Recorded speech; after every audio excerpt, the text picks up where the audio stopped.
Well, here we are again. Happy Monday. Uh, okay, my postcard finally arrived, and hopefully, sound is working a lot better this time as well. I've decided to say stuff it to my lapel microphone, and I've now got a microphone up here above my bench pointing at me. Hopefully, it doesn't sound too echoey, and hopefully, it doesn't pick up too much noise. I have got a noise gate on it, and it seems to be responding quite happily. So yes, my postcard. I just want to take a little look at exactly how it works. Caratos, hi there. How's it sounding now? And Easyak as well. All the chaps are in tonight. Right, yes. Having a play with my postcard, I want to demonstrate how it works and how you use it, and then I'm going to see if I can get it to display special numbers without it posting. See if I can control it myself. A bit of static when I'm speaking. That'll be just general noise from around the room. There's not. I might be able to get some noise reduction on here actually. Let's have a look at my filters.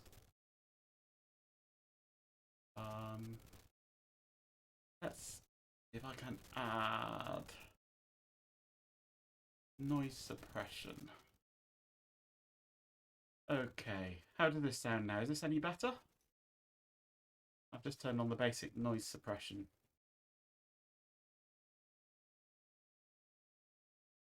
Much better. Excellent. I'll leave it as that then for now. Absolutely better. Brilliant. Okay. Yes, postcard. I'm sure you've... Can I use that at home with... Oh, you need noise-cancelling headphones for that. In fact, one of the best skits that I've seen, I don't know if you've ever come across Viva La Dirt League on YouTube.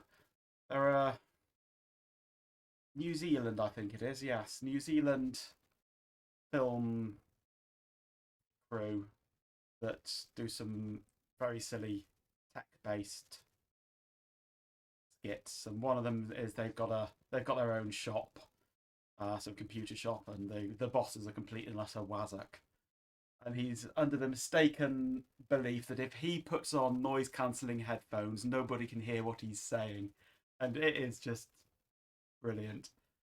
Go look them up on YouTube sometime. Viva La Dirt League. They are brilliant, and they do a whole sort of fantasy role playing game set of videos where they all play NPCs and things. They're just brilliant. Go and look them up. But yes, anyway, I digress. Postcard. I'm sure you all know exactly what this is, but just in case there's somebody here who doesn't know what it is, this is a small circuit board which you can plug into a computer, and it gives you diagnostic messages in the form of numbers. It's as simple as that. Absolutely. If you've got a computer that won't turn on, normally they give you beeps which tell you some things, but this will tell you exactly at what point in the power on self-test that it gets to when it dies. And this one came with a handy little booklet, which is so small that I have no clue where it is now at all. Which is a shame, because it is a very handy little booklet listing all the codes for the 3 major BIOS manufacturers. And if I could find it, I'd show it to you, but I can't, so I shan't. It's so small you can't even see it anyway. So yes, I'm going to drag out my trusty little direct system. My usual go-to computer for anything playing with.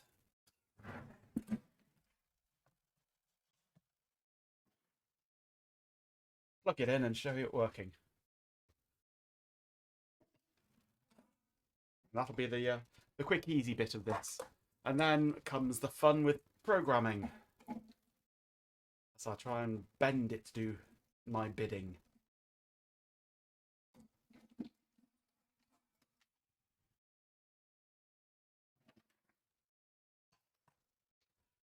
Right, let's just rip the lid off this.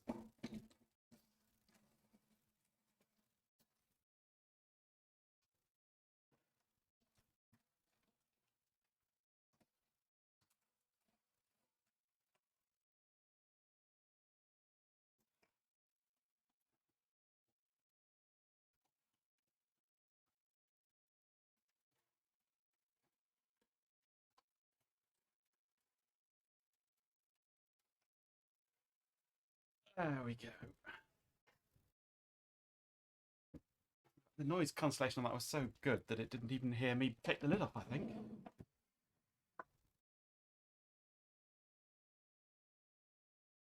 And what's the stream you're running for work? Is it paint drying? My normal streaming schedule is Mondays and Thursdays at 7 p.m. British time, whatever part of the year we're running in.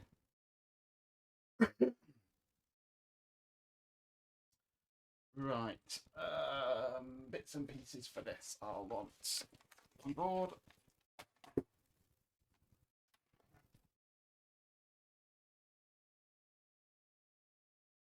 "32 hours of power system engineering." That high voltage stuff that you're into there?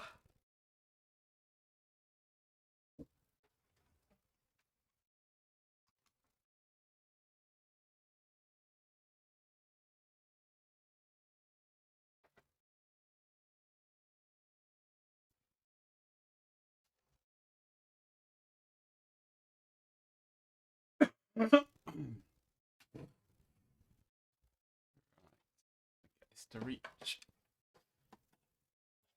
High voltage stuff always scares me. I had to do it as part of my college course stuff, but I think the noise cancelling has fixed it mostly. I am still coughing like a dog, but trying to keep it under control. So this stream is sponsored by Hall's Mentholyptus.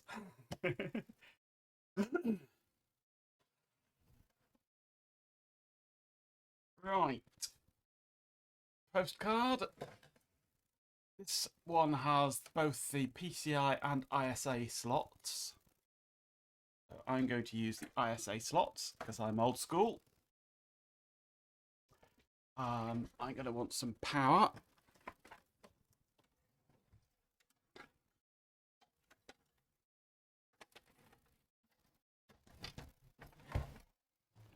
And let's get another better view of this.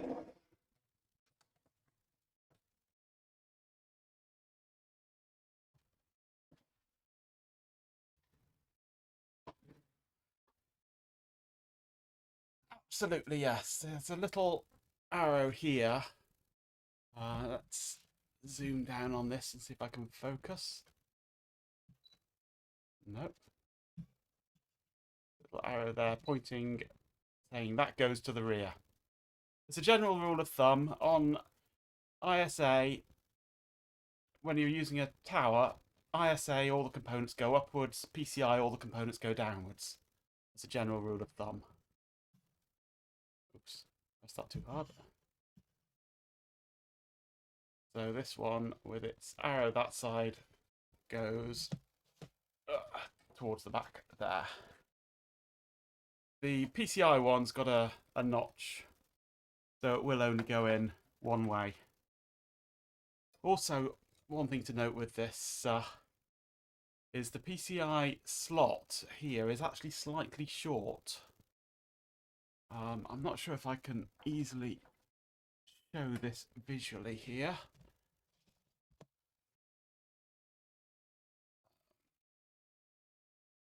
There we go. You can just about see that. This end of the PCI slot is shorter than it should be. They've saved a few fractions of a penny by cutting it just a fraction short.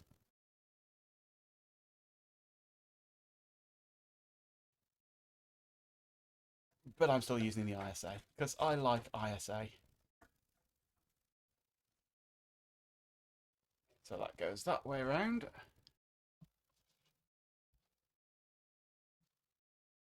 And if I switch,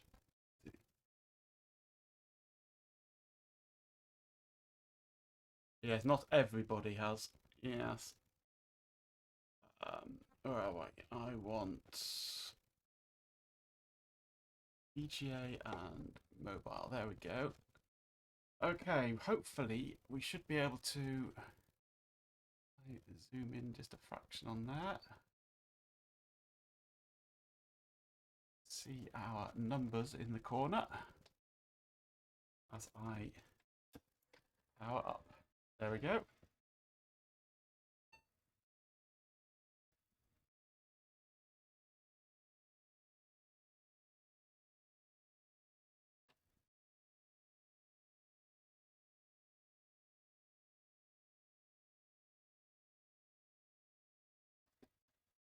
Looking good. I switch it up a bit. There we go. Currently showing FF63. Now, the way these cards work, it's actually only a 2-digit number for a postcode. But these cards show the current postcode, which is FF in this case, and the previous postcode of 63. So you can see not only what the current state is, but what the previous state that led up to this state is, which is, it's quite useful. If I hit reset again, we can see it flicking through all the codes. So if it locks up for any reason, you look up the code for your BIOS, see what it means. And that's basically a postcard.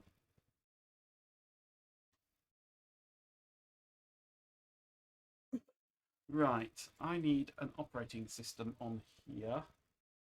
And I'm not sure where my operating system for this computer is. Got a feeling it might be on the floor.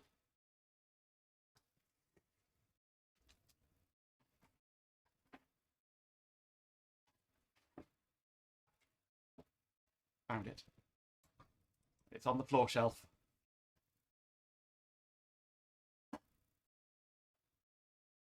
It does, yes. It came with a little wire, something else which I've now lost.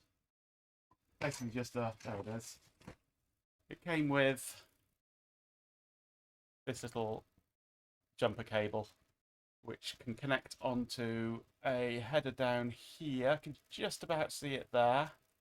And then that goes across to the speakers output on your motherboard, except I've got a speaker on this, so I don't need it. Right. Now, the way that it knows what to display is the BIOS sends it messages. And it does that through IO port 80, I believe, or 8, oh, not actually 80, but 80 hex, not 80 decimal.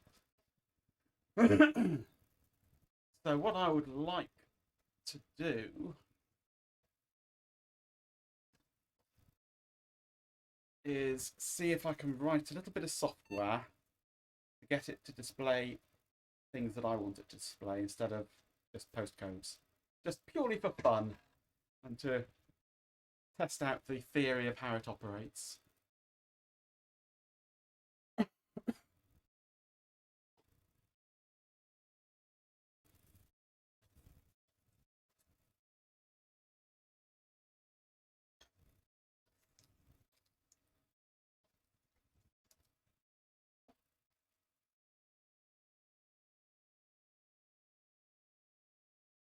So not found. Oh, have I got wrong drive settings on here? I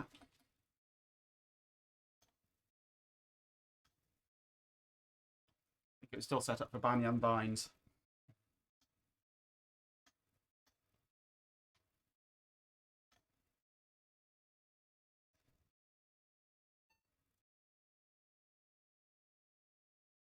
But I think this disk might have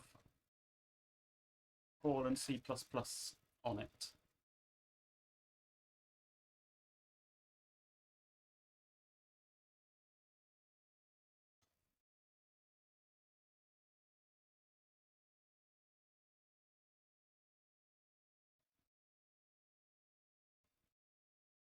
Okay.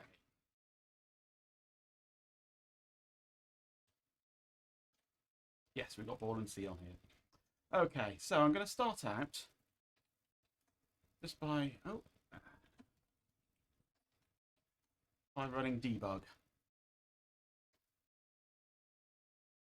Now I've got to remember what the codes are for this. Is it INT 21? Yes. Right. I'm going to try writing myself a little assembly language program. And I'm going to be doing this entirely off the top of my head. And I'm thinking if I do MOV A, 069H. Nope. 69H. Nope. 0x69. What's the format for this?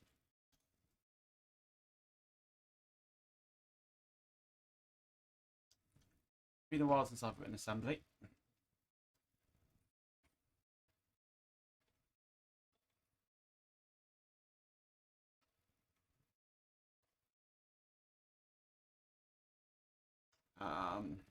Was it MOV?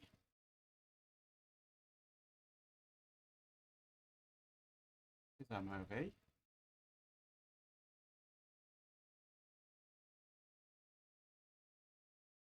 Do the list here on another screen.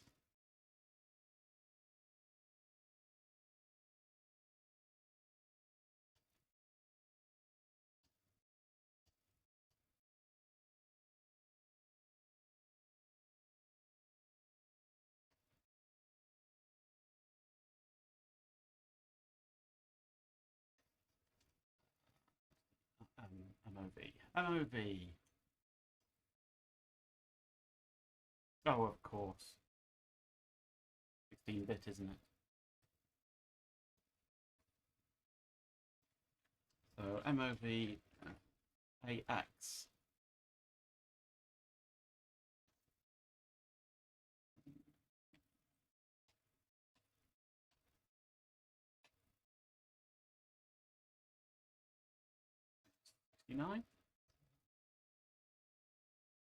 Not sure.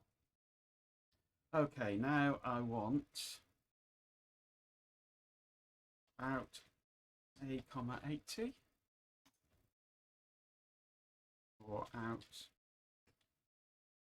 80 A. No, I can't remember the out AX I want, or A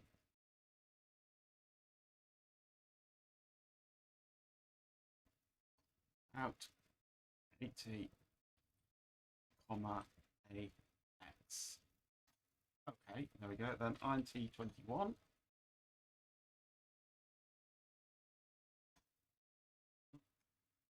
And if I do a G, hey, it worked.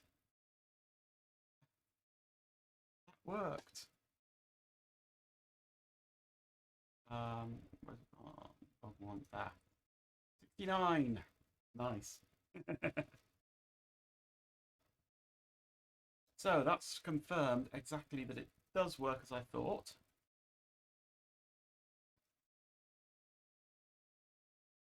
So if I go A equals 100, no, I can never remember what. Am I a software engineer? Not as such. I'm an electronic or digital electronic designer, basically, freelance. So a lot of my time is spent programming at low levels on microcontrollers, but not much of that is done using 8086 assembly. It's mostly done using MIPS when I'm using assembly language. So trying to switch from a RISC system like that to 8086 takes a bit of brain shifting.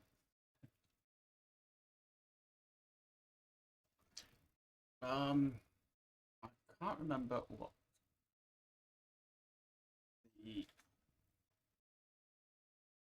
there's no equals, is there? It's just A100. That's it. Yeah. So if I go mov AX, 42 and go from 100, 42. 69 is showing as the previous one. Excellent. So you can write a little assembly language program of 3 lines to change the number.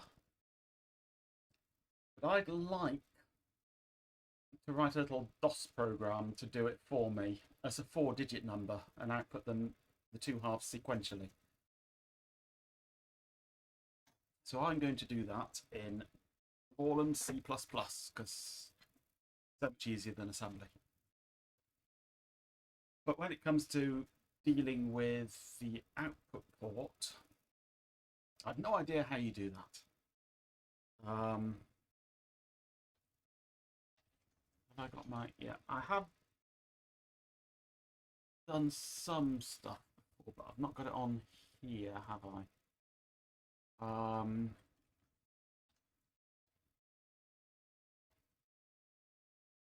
I did write a program once before to test out... There's 8251 test.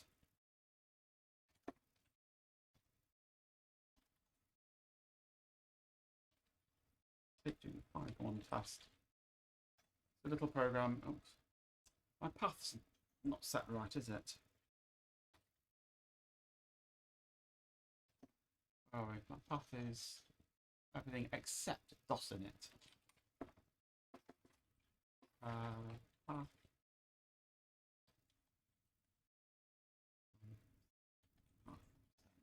Do it. Okay. I want. Yep. A little program I wrote when Shelby was doing the CM150 card. I knocked up this little program to just test an 8251 chip. Right, there we go. That's the instruction I'm looking for. Out port B, data comma B.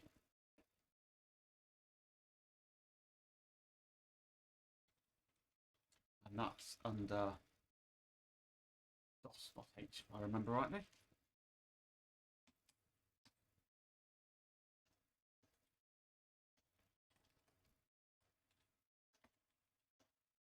Let's do post CPP.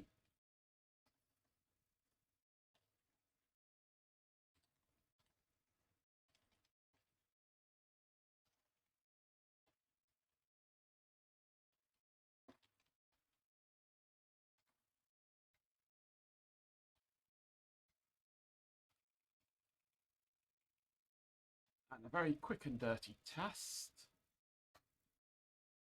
of out port B OX80, OX69.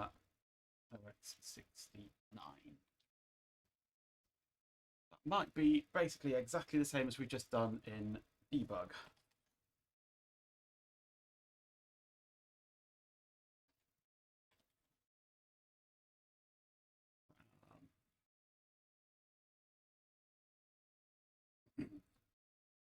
Except I've now got VCC missing.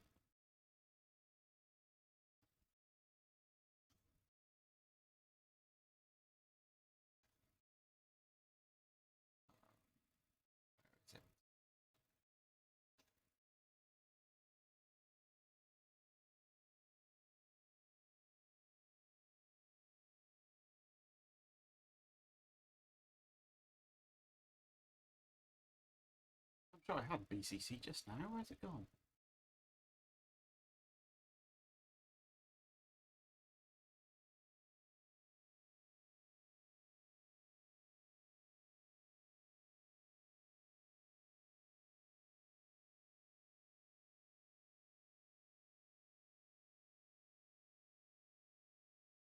Am I losing my marbles?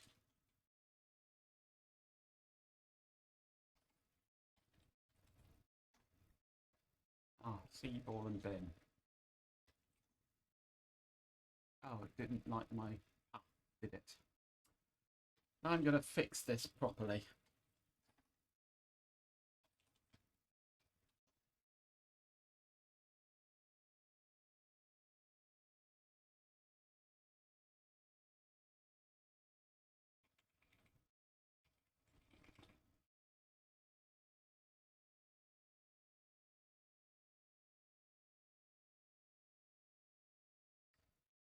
I've got dots in my path.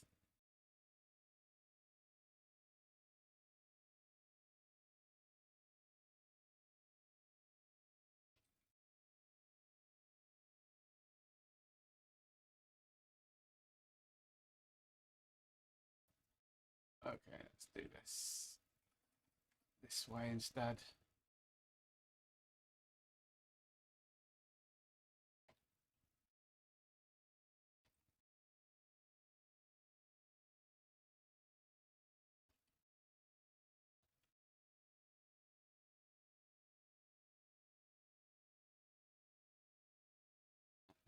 The rest.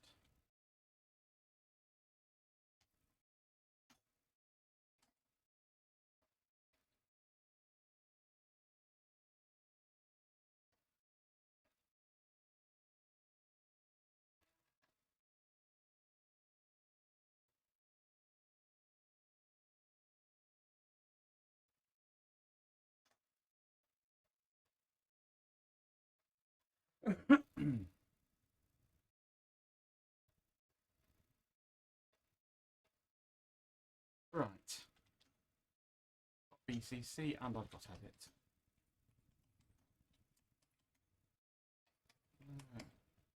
That makes it. Okay.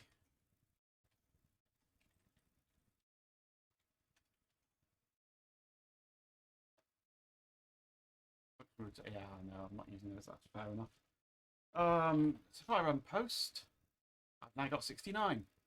Excellent.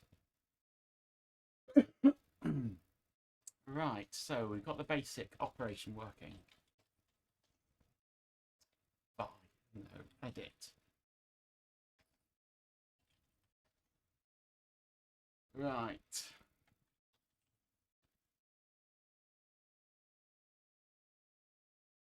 So what I want to do is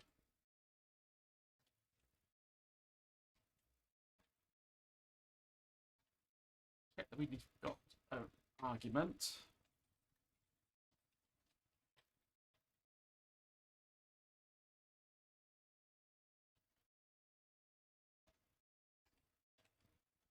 And give us an error message. Now, I want to take the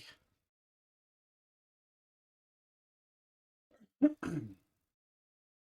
an argument as a string and convert it into a number or pair of numbers as if they were hexadecimal. So I could go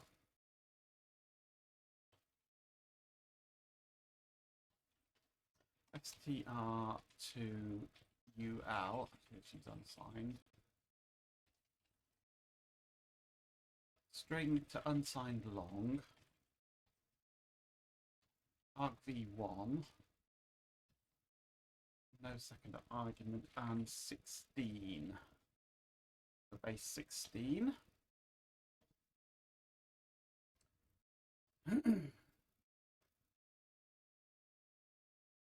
Then I can go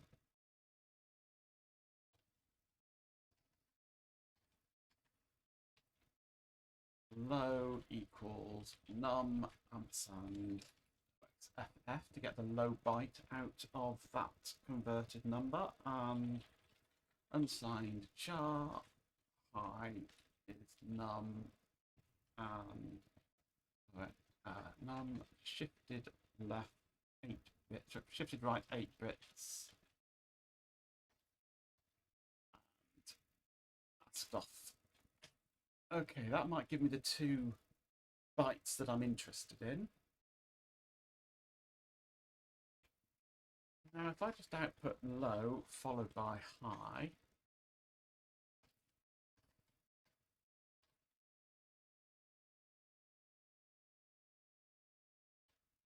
is that it?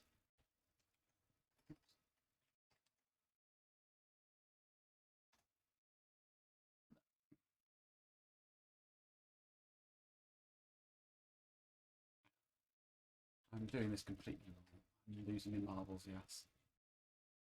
There. Count value CV. Alt, not Windows. And what have we got? Can I convert into chart star star?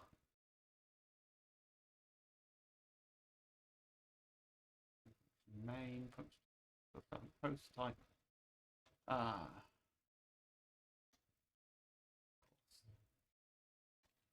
String. What H needs including. Can't get out of doing Vine shortcuts there.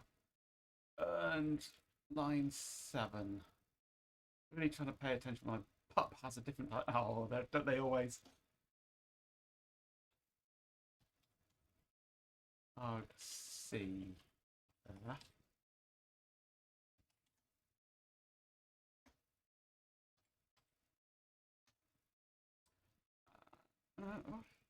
SDR2UL. What's that in? If it's not in string. UniSTD? SDR2. UL is stdlib. That's where that should be.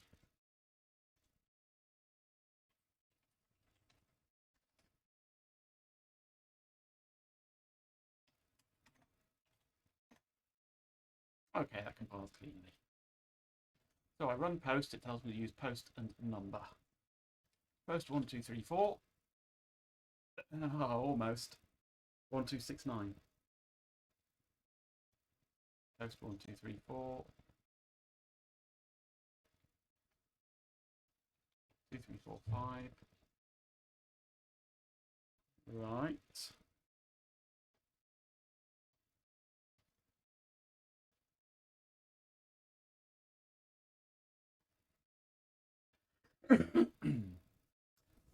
I foresee a problem with this. If it gets the same number twice, it ignores it. And I think there has to be a certain amount of delay between them as well.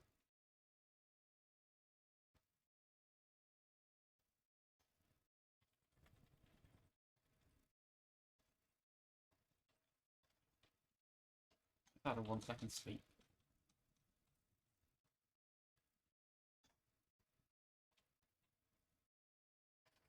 One, two, three, four.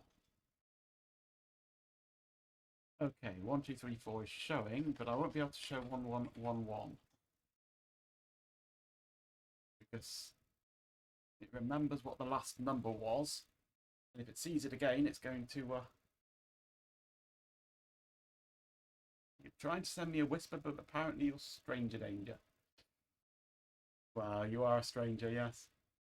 I don't know how you whisper in this in Twitch. I've never done a Twitch whisper.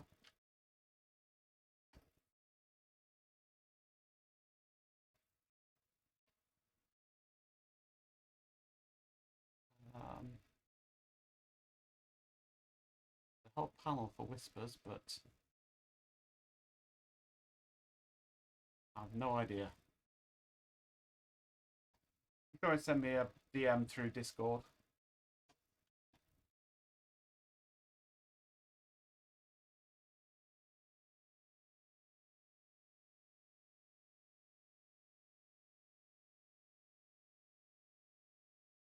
How can you forget Discord?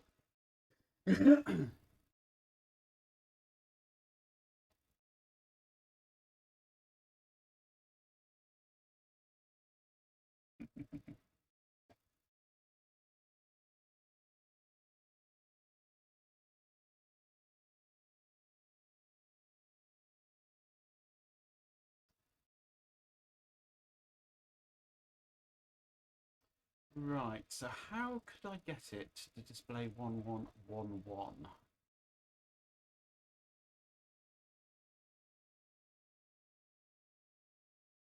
It recognises the 1 1 as being the same number and ignores it. I don't think I'll be able to.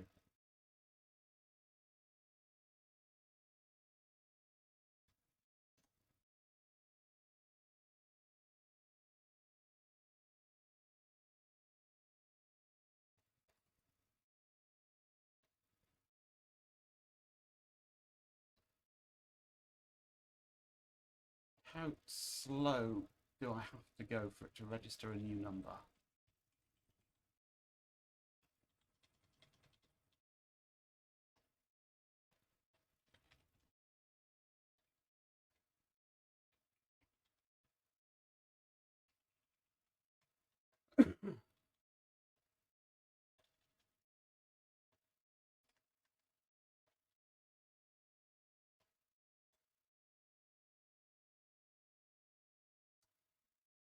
And it doesn't know you sleep.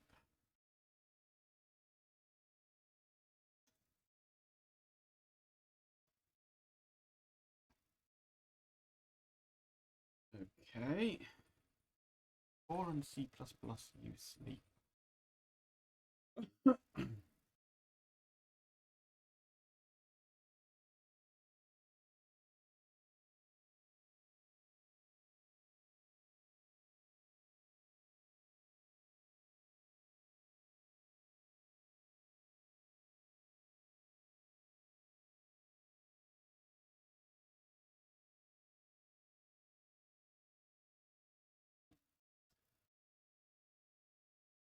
I don't know how to do a sub 1 second delay in Ball and C++.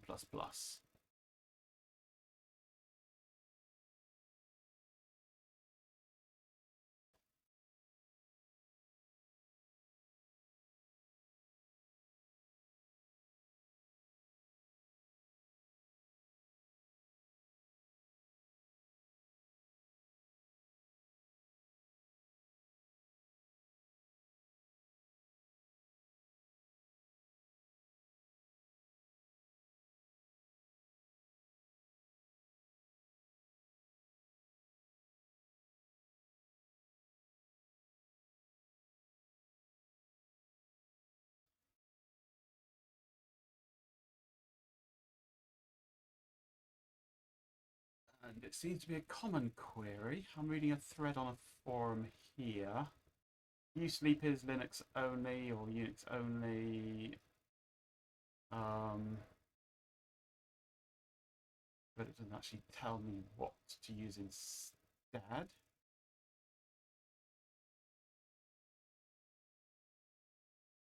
Try this one. No, that page doesn't work.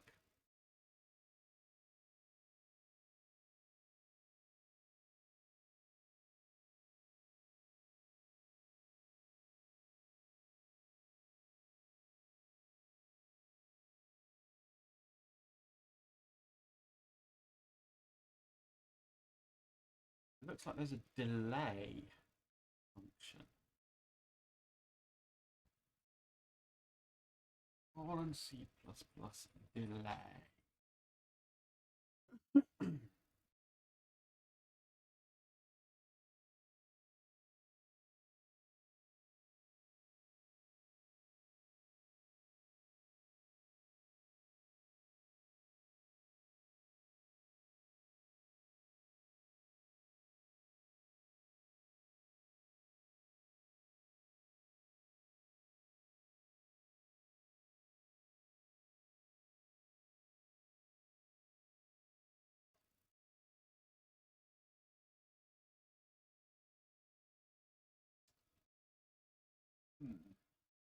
I'm not sure about delay.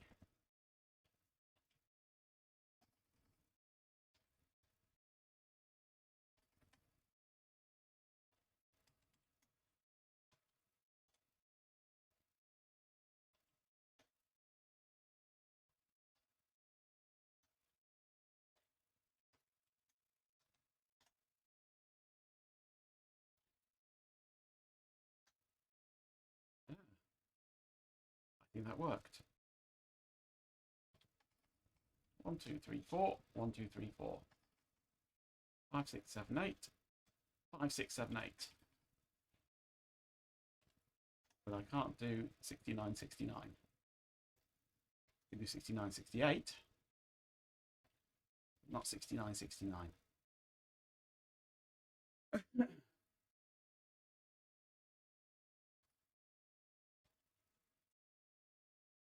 I can't do all zeros.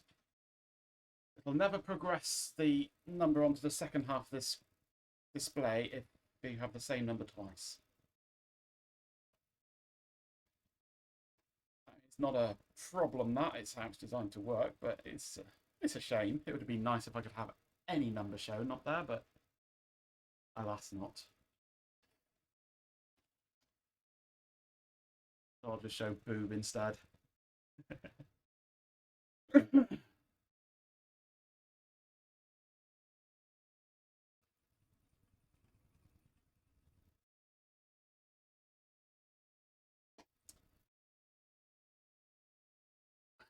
I think I've done everything I wanted to do on this stream already, and it's only been 3/4 of an hour. Only tea left. I have, but it's cold.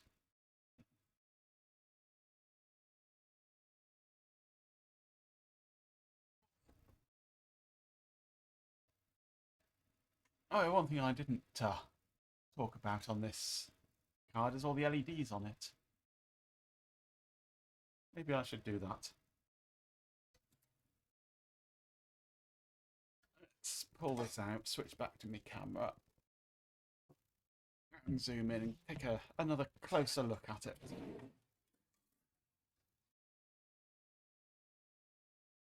Focus.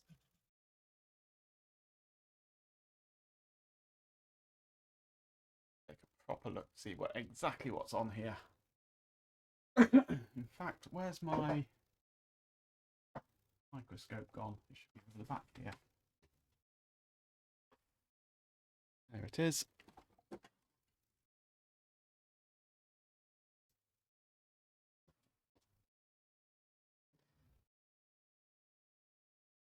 Get a better view of exactly what's on here.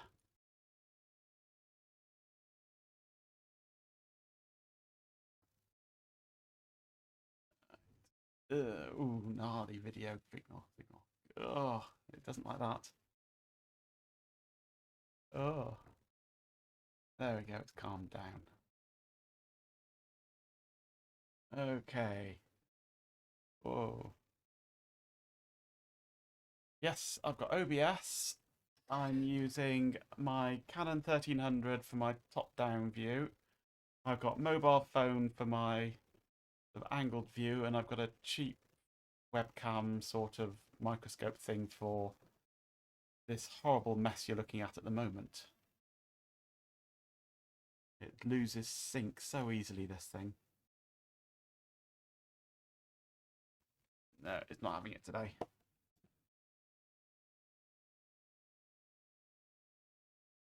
Reboot it.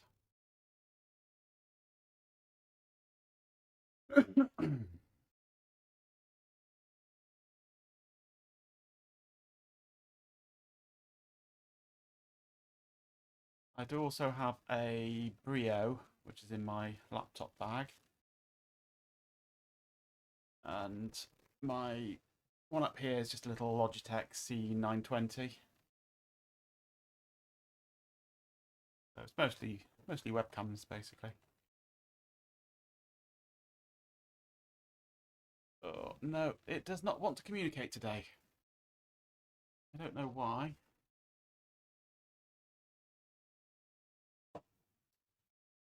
I won't bother with that one.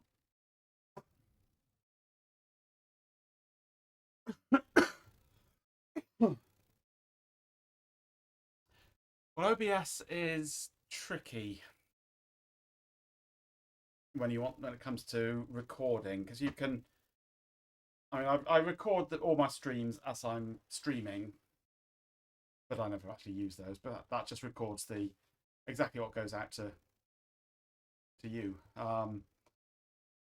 There is also a plugin called Source Record, which you assign to any of your sources as a filter.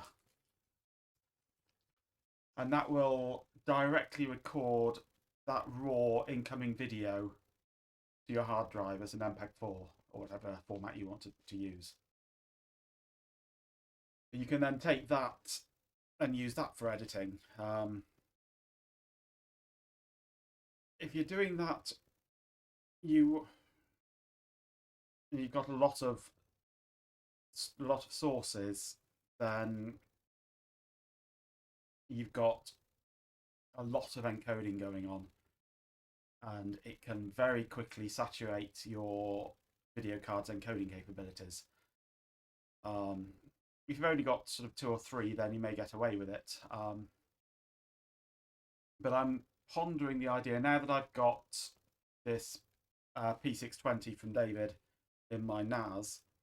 I'm pondering actually moving a couple of my video sources over to there, and then having OBS on that, recording locally, and also streaming those out through NDI through the network to my master OBS here to offload some of that sort of stream saving ability onto the other computer.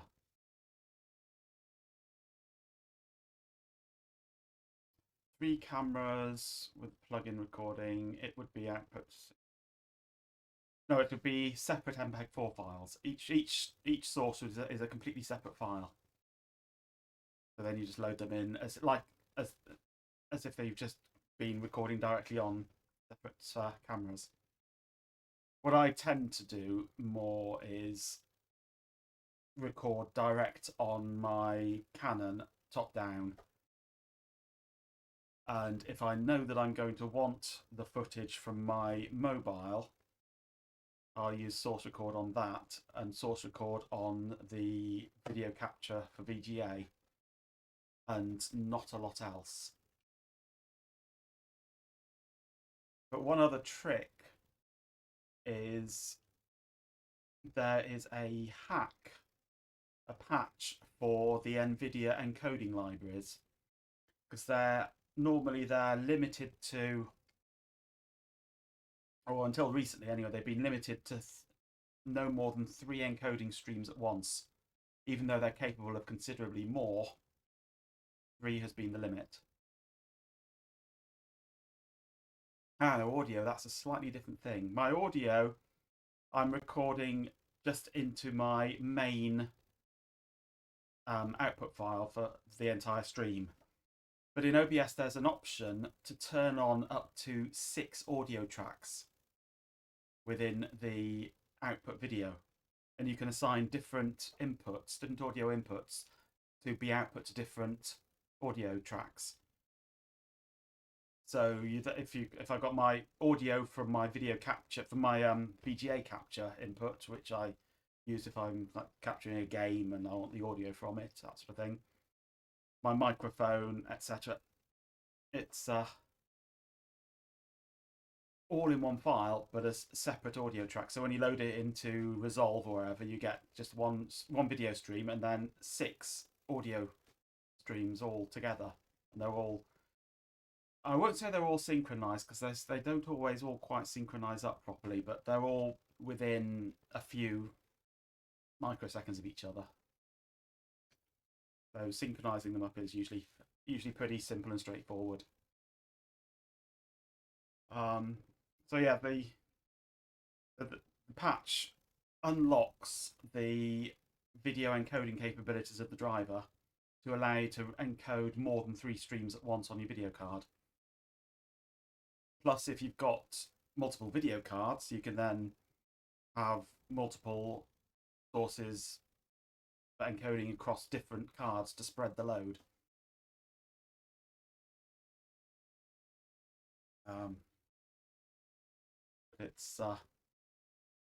It's fun trying to get it all to record at once. I don't often do the sort of stream recording, the source recording, because it does take an awful lot of the power of your computer. I mean, you can turn down the quality and increase the throughput of it and allow you to do more, but then of course you end up with lower quality files. That's why I prefer to record direct onto the Canon if I can, because then it's the highest quality that I can get. Plus the Canon's output is rubbish, so I don't really want to use the output from the Canon as my edited material. I would rather use the directly recorded at full HD on there. So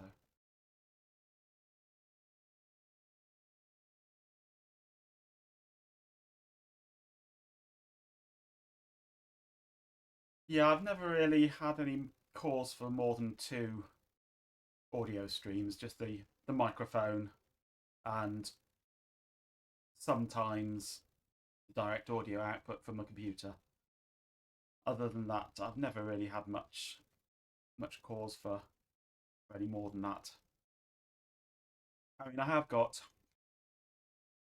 one other advantage of splitting it up as well. I've got stream elements, which is what's giving all these bits along the top here and all this lot down here. And it does these fancy things with sounds and whatever when someone follows me and things. Those are on a completely separate channel, so they don't get they don't even get recorded in the. I don't know. They get recorded in the master channel, master audio channel. They normally have channel 1 as everything, basically what you get through the stream, and then 2 to 6 as individual inputs. So you've then got clean audio without things like stream elements giving all its noises and things over the top. So even if you've only got one microphone or one sort of audio source, if you've got other things that could be making noise within the stream or whatever, like stream elements, then it's good to separate out that audio into a separate channel.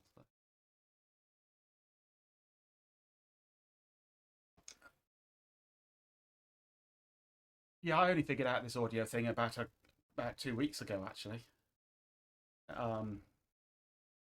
Originally, I actually was routing all my audio through that's Pipewire now, to route all the different things through into a separate piece of software to record all the audio as one big multi-channel WAV file. But I found that was causing some problems with encoding speeds and it causing distortion on the stream for some reason. So, hey, President McCargill, hi there. We're just sat here chatting about OBS really at the moment and how to do encoding and things. I just want to have a close-up look at the postcard if I can. Let's see if I can get my phone to focus on it. There we go, that's better.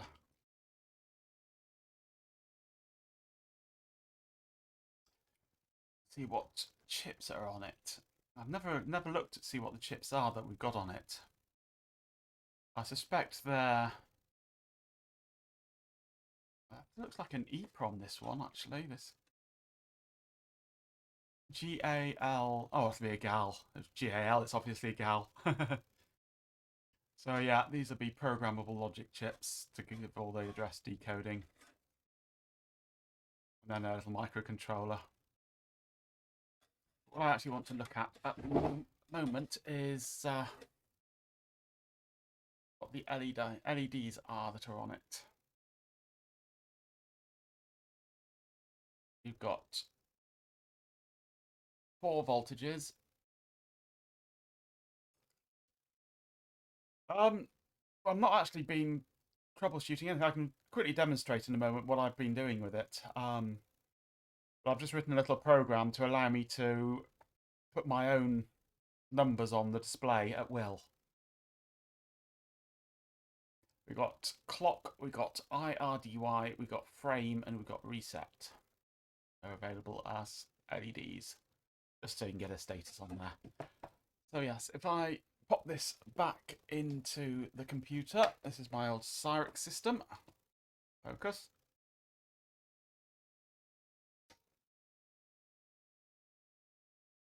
and boot up computer. We see it displaying its numbers.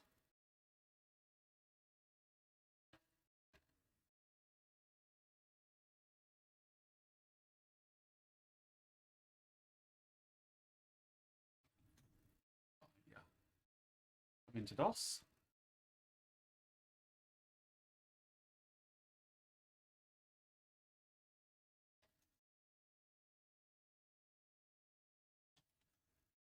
I've written a little C++ program, well, C program, but using CPP.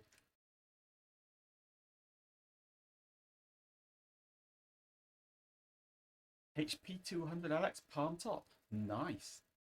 I'm tempted. I've found fairly locally there's somebody giving away a oh, which one was it?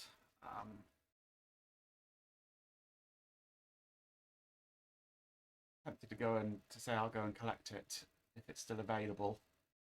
A Palm Pilot 5 with all the accessories that I'm tempted to go and collect, but I don't know if I'd really do anything with it. But could be interesting. Yes, giving away. I know. Wonderful the things you can find. But it's about 20 odd miles away, and I'm not sure it's really worth the round trip. Right, yes, I've written this little program which takes a hexadecimal number, splits it into 2 bytes, and outputs it to port 80, which is what controls the postcard, so that I can get it to display my own numbers at will. Well, I did think about possibly grabbing it and shipping it off to Shelby if he wants it. I don't know. But got the books with it. It's got the stylus with it. It looks in pretty good condition. I am sorely tempted.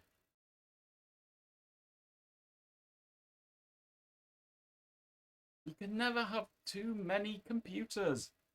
If in doubt, stack them all side by side in 2 or 3 rows and put a mattress on top of them and then go to bed.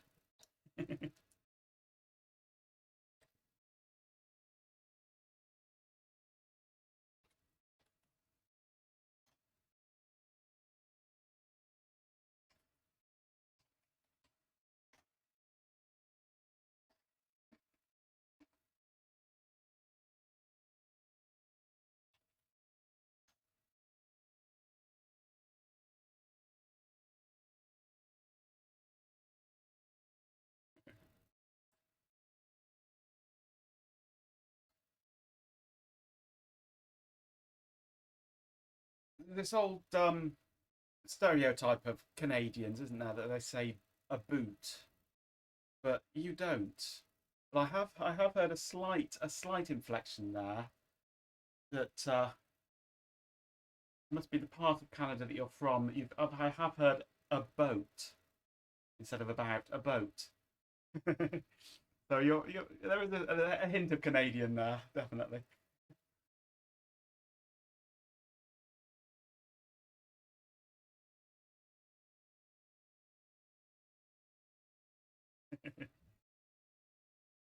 I think it's a stereotype put out by South Park, definitely. You haven't got a flapping head, have you?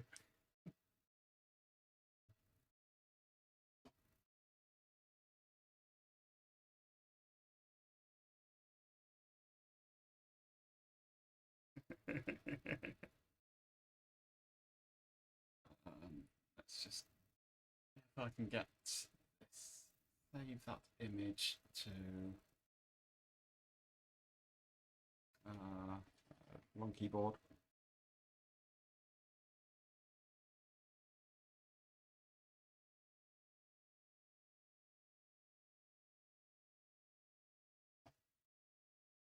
And if I add a image,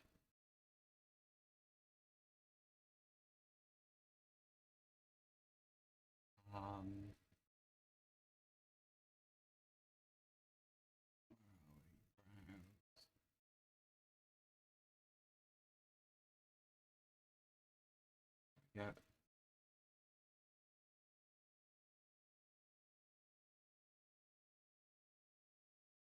Where is it? That's the image of the kit he's offering. I'm not sure what this keyboard is that he's got with it. It's a sort of fold-up keyboard. I don't know if that goes with it or not. But I am tempted to go over and fetch that at some point if it's still available. It's probably gone by now, though.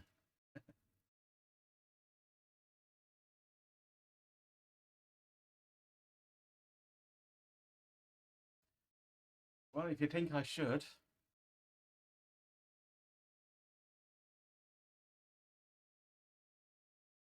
right, is this palm? There's a few other things with it as well. I don't really want, but I'll take them. Is it available? I shall send a message asking if it's still available.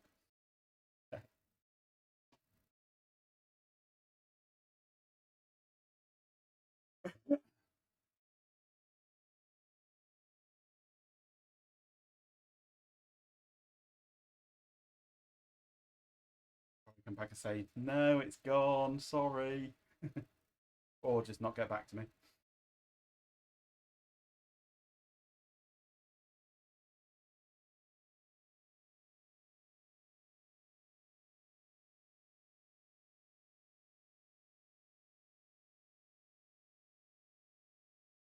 What's MIDI board rate? Are there any MIDI apps for it, do you think, that I could plug into my keyboard? That'd be interesting to play with.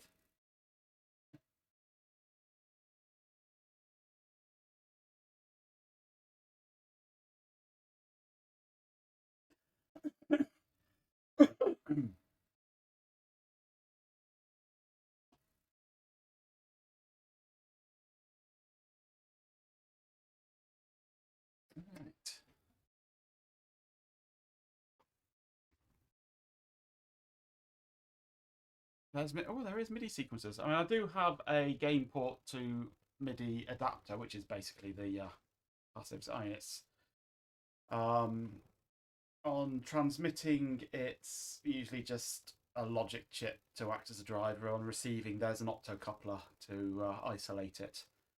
And that's basically all a MIDI interface is. So yeah.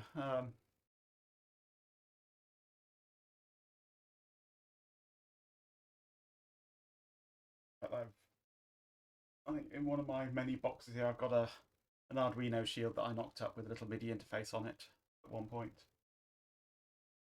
Yeah. Audio box in my PC cables box. In my PC cables box.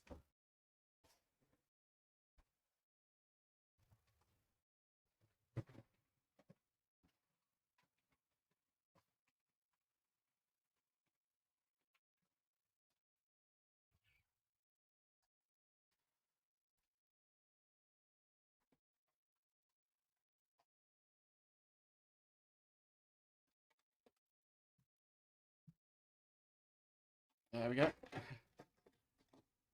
Game port to 2 joysticks and MIDI.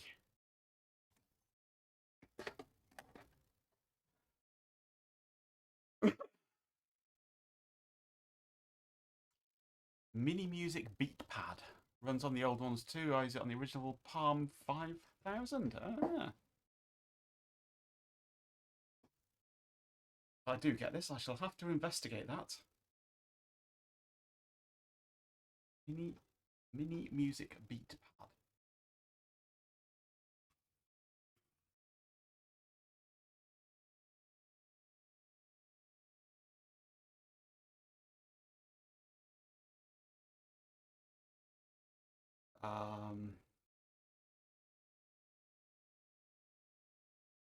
Pattern-based sequencer.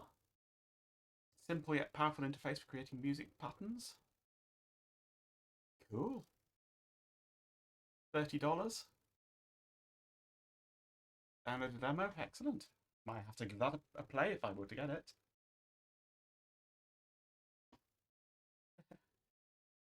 I mean, my keyboard has its own built-in sequencer in it, but it's impossible to use. You can't actually use it for anything. So quite nice to have something little that I could plug into it that would let me do a bit of sequencing on it. That looks really cool. I hope it's still available.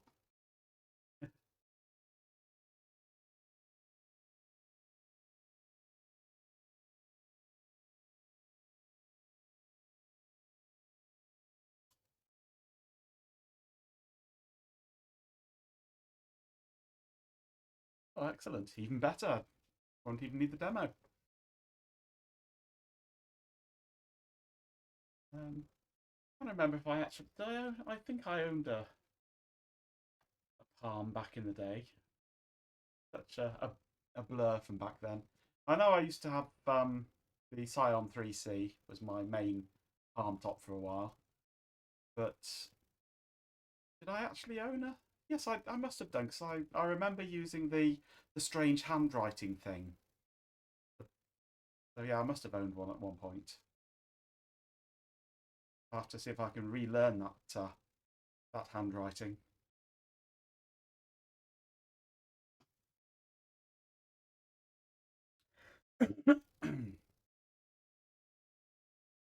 Right. So what shall we do next then? That's it, graffiti. I couldn't remember what it was called. Graffiti, that's it. What am I doing next? What should we do next? Run out of ideas now, I think. An M100, M105, Palm 3XE, IBM WorkPad, Dell Axim. That's a reasonable collection. Bordering on the psychotic, I think.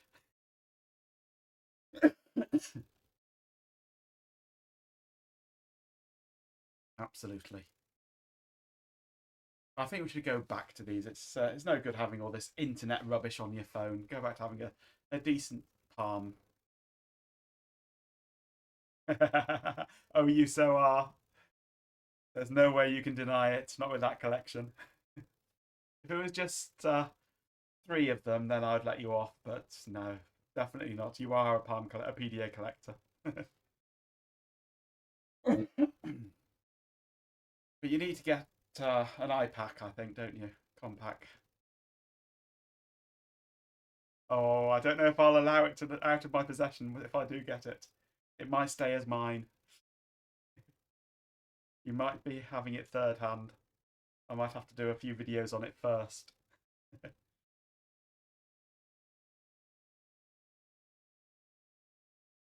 Oh, the Apple Newton. I've watched a video fairly recently on that. Who was it? Was it LTT did a Newton video, or was it Crazy Ken? But yeah, the Newton was an interesting beast.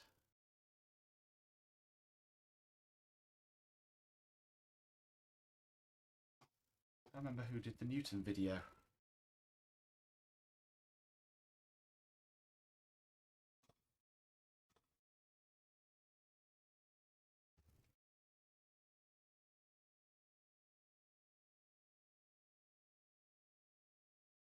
Yeah, it was LTT did one recently, a month ago. Before the iPhone, there was Apple Newton.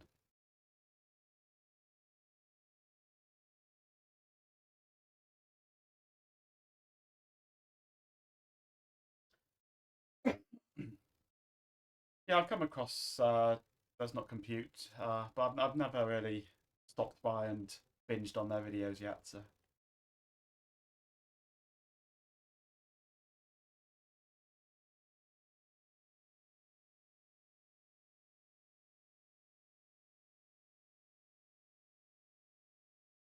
I should I should subscribe to that one. I think I'll do that now.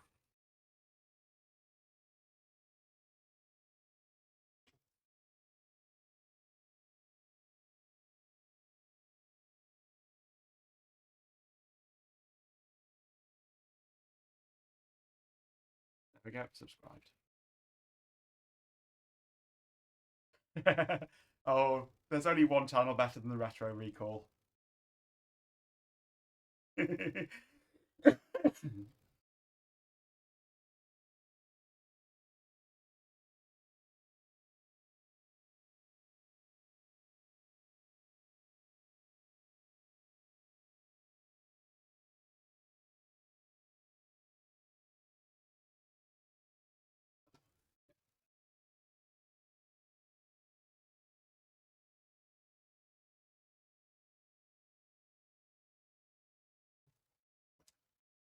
Actually, I should rebuild this computer, shouldn't I? I've removed so much stuff out of it for messing with. I should put it back to how it was before I started messing with banyan vines and things. Including putting back in the modem, which is never going to get used.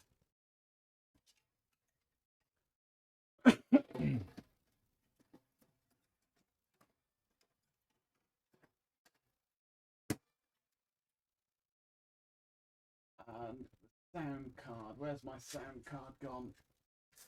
There it is, a classic sound card in it. What have I got in my collection? I can never really remember. I've got my Cyrix system, of course. We all know the Cyrix system. I've got my 486 Gateway 2000 system, which is sort of a test bench system. I've got my Fujitsu T-Bird Celeron 633, I think it is.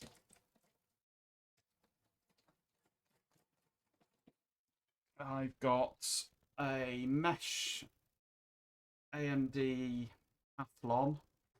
I've got an unnamed AMD 64. I've got a Core 2 Duo. I've got my Compact Desk Pro P3. I've got my test bench. I've got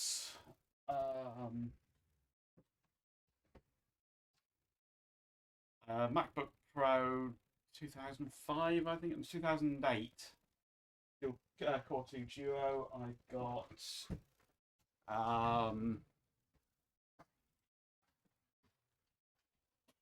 my 533 megahertz Celeron P3 Toshiba satellite. I've got various other Core 2 Duo laptops.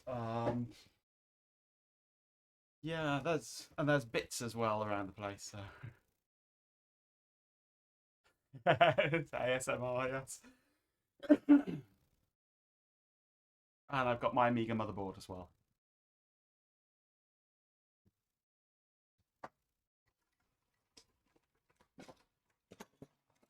Screw. There's one.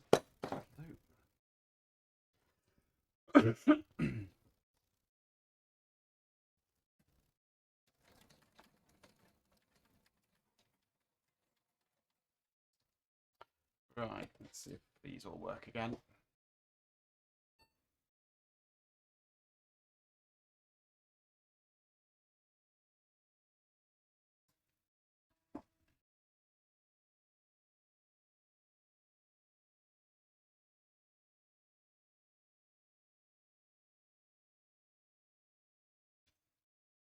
There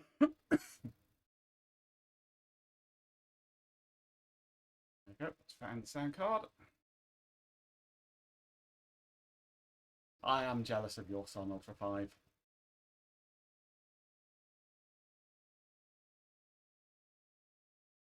that the tower version?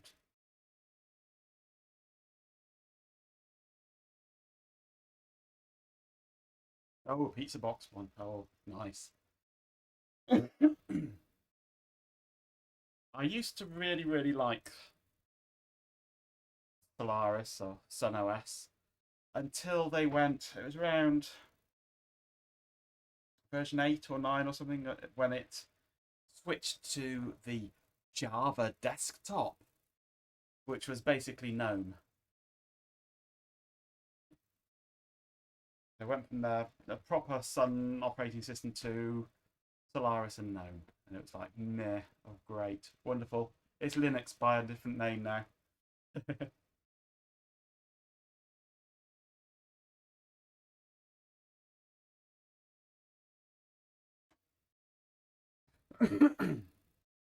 I need to test my audio input on the Extron. I realise I've never really tested it.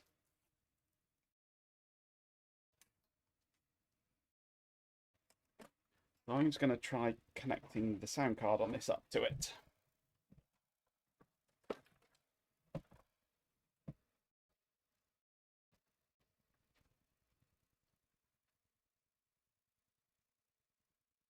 It would be SunOS on it, or Solaris. You can run Linux on them, I believe. NetBSD will run on them as well, I think. But certainly Solaris is the de facto standard for them.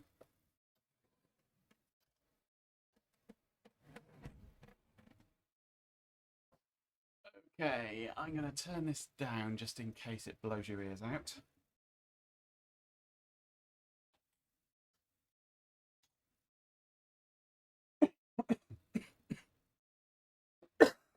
Now, some software to test with.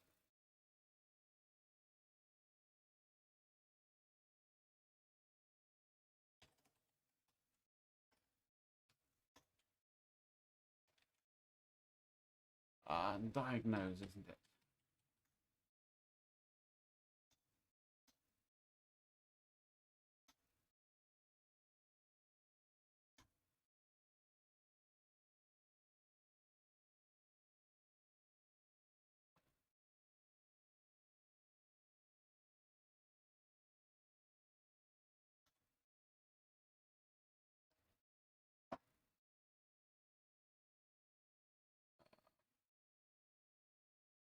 Oh, I'm wondering if I've got a conflict here with my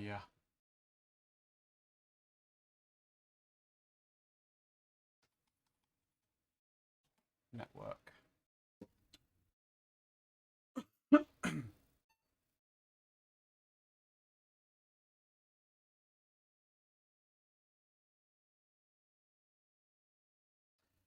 Yeah, the nice thing with Solaris is it's always been free to download, but you do need to, I think, log in to be able to download it. But you don't actually need to pay anything to download it.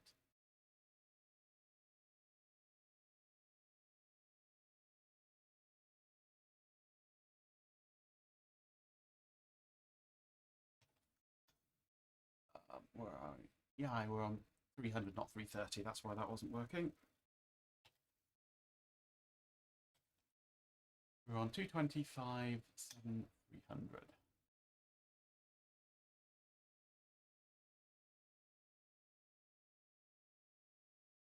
It can be either. I mean, until I went to the Java desktop, it defaulted to using CDE, which is Common Desktop Environment. It is basically X Windows.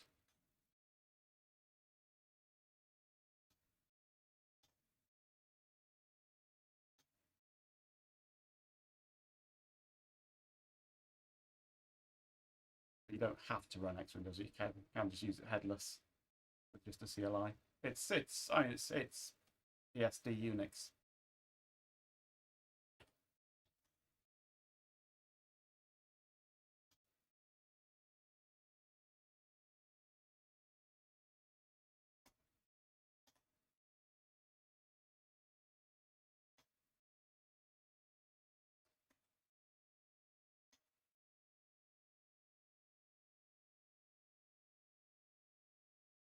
Not seeing anything coming out of this yet.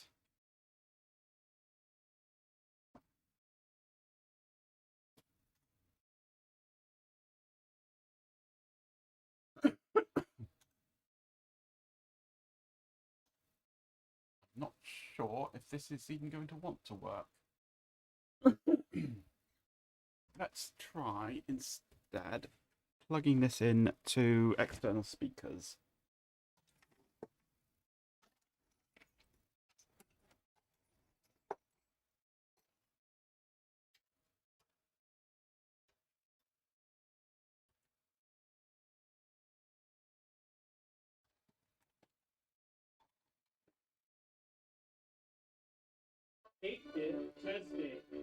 That works. Okay. I wonder if I've got the wrong settings in my input.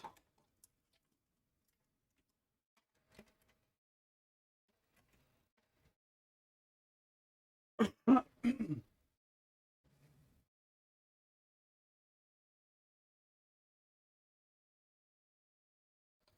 should be right.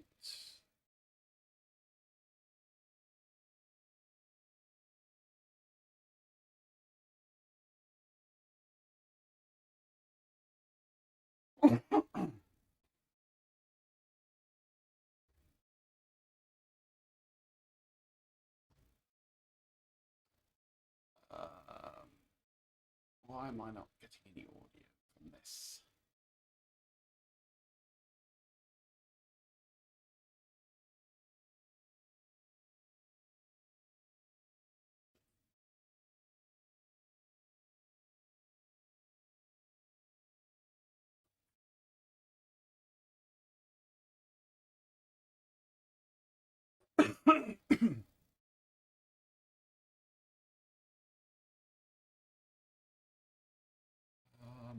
Maybe it's sound settings.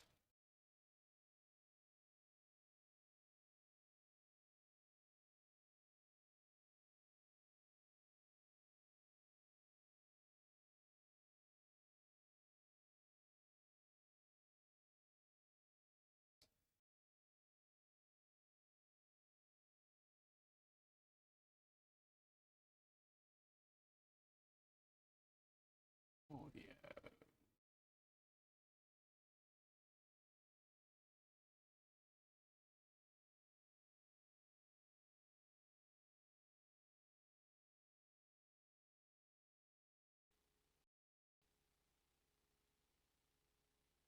That's it. 8-bit. There we go.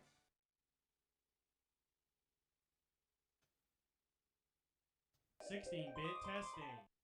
You should be hearing that now. I can't, but you should be.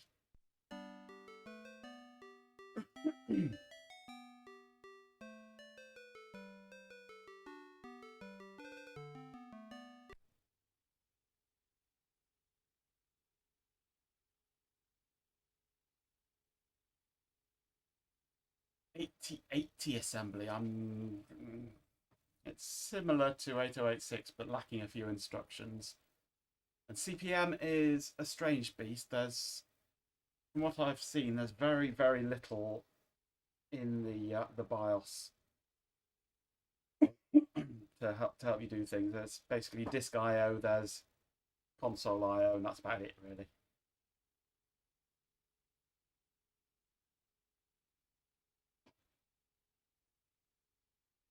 So yeah, everything else if you want to do, you want to you're pretty much directly interfacing with the hardware.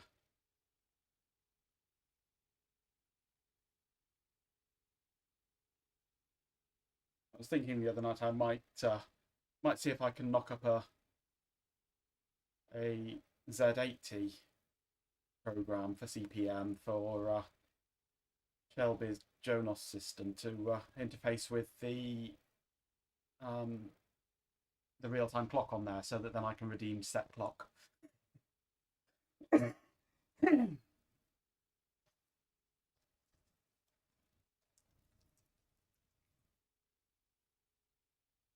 you've got I've got some of the source code, or most of the source code for the BIOS and things, which has got the address of the real-time clock, and I know which chip is the real-time clock on the card, so I've got the data sheet for that. So it shouldn't be too hard to write a little program to just do the I/O calls to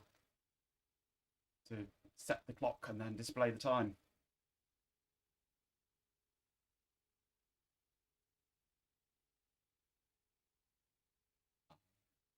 I was looking at the close-ups of the I/O card that he was looking at the other day, yesterday, whenever it was, identifying a few chips for trying to work out in my mind how that video output would be working for him.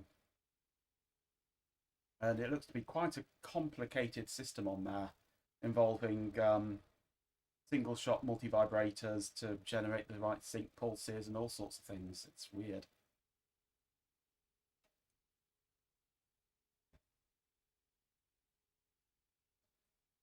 Yeah, when I was at school,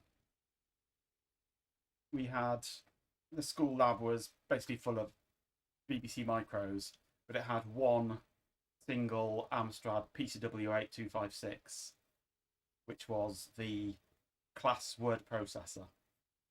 That was a CPM machine with 3-inch floppies, a printer, and pretty much nothing else. No accessible card slots or anything like that. There was one sort of I/O connector on the back, and that was it. I'd love to get my hands on something like that, on an 8256. It's a classic computer.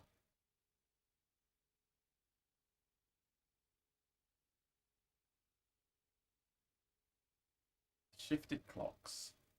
I'm not familiar with the architecture of the Altair. Which is that the which processor is the Altair?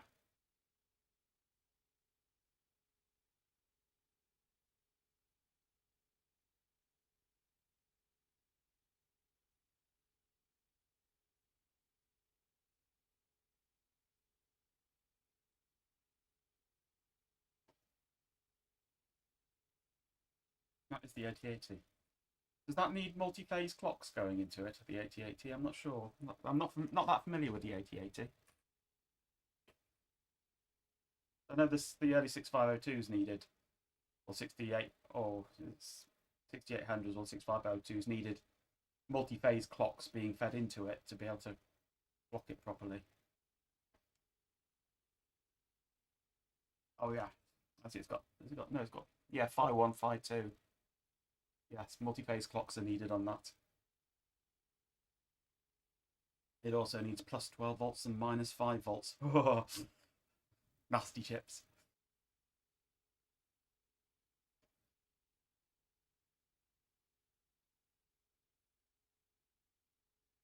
So it was so much better when the Z80 came out with its 5-volt only, and the 8085 5-volt only. So much easier to work with. And these high voltages and negative voltages.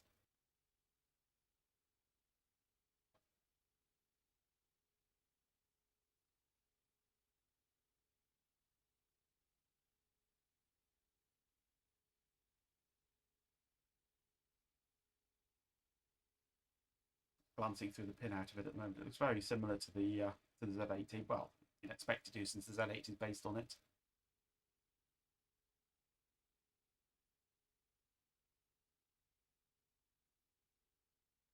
Yeah, so it's so much simpler when once these chips have started generating their own internal sort of offset clocks and things,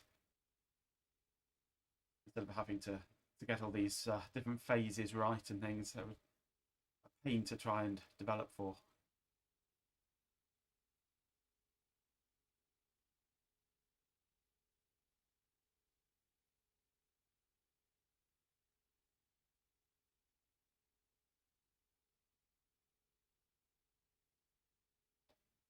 Um, yeah, it's full 16-bit address. It looked like it wasn't a 16-bit address bus on the 8080, but it is. It's folded back on itself.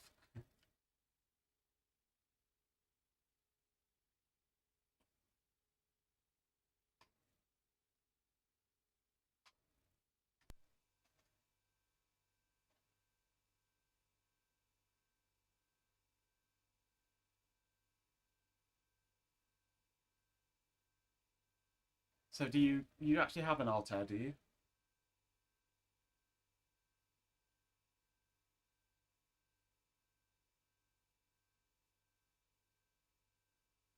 I'd love to get my hands on one of these old sort of S100 bus systems or something like that. I've got all the bits to make my own Z80 based system. I've just got to get around to it someday. I've got to Z80 processor. I've got the serial chips. I've got the timers. I've got the parallel chips. I've got all the RAM chips. I've got everything I need to build one up. I've just got to find the time to do it. You built one on Twitch. Oh, I'm so jealous of you. I want one or something similar, an Altair or an IMSI or something like that. I will design my own at some point, and maybe port CPM to it. Now that Shelby's got all these documents and things for porting CPM, and we're digging into how it all works and things, it's looking more and more possible to port it to my own architecture.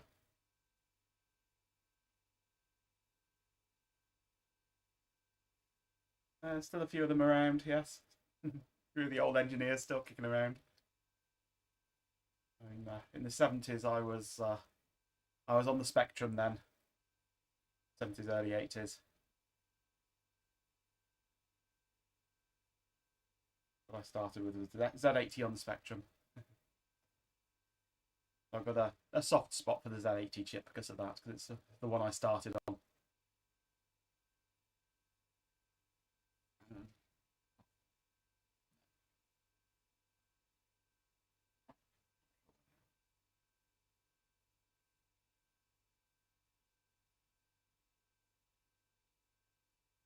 First sound card for the Altair, the SSM SB1.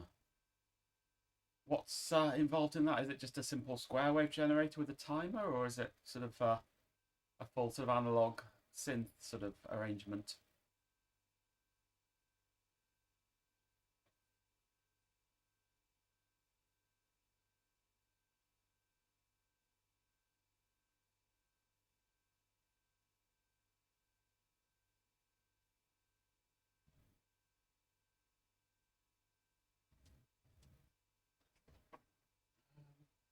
Where are my chips?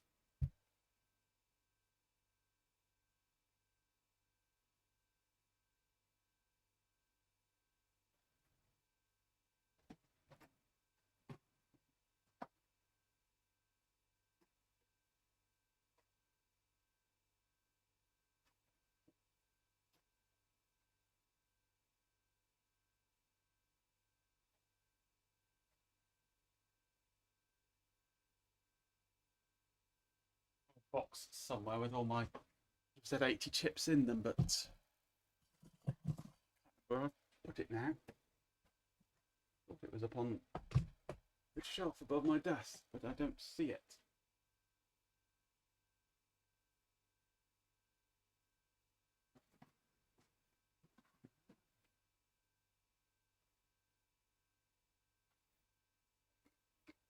Maybe it's in my computer parts box.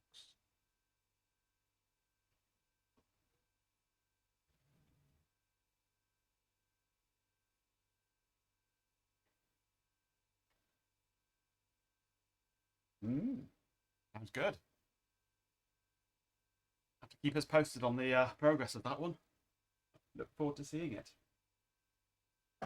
I've got an AY38912 chip kicking around as well that I'm hoping to add into the Z80 system when I build it. I've had it connected up to an Arduino or a PIC32, and had it going with MIDI. But it would be nice to have it actually directly driven by a Z80. Counters that drive a small RAM that goes into a DA. Ah, nice. So you change the speed of the counter to change the speed that the sample plays back at.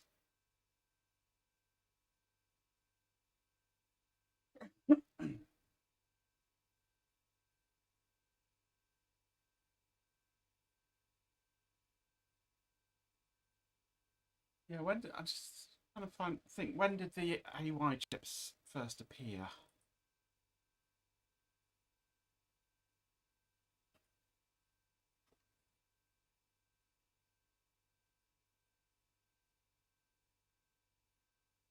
Spectrum 128 first used it in 85.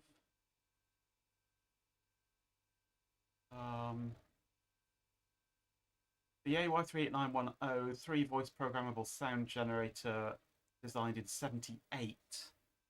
That's obviously just 3 channels of synth and 1 of noise.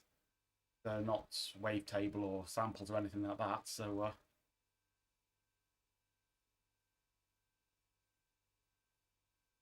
yeah, 78 they were creating sound chips, but not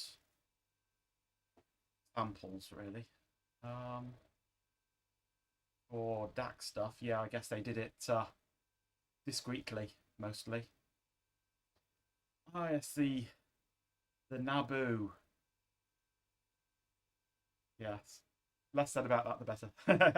No, it's amazing the stuff they've done on to recreate this new Naboo network.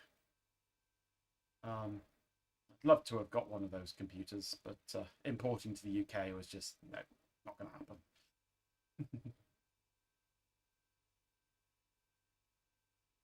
But yeah, it would have been fun to just actually have a pre-built Z80 system that I could have tinkered on and written my own software for.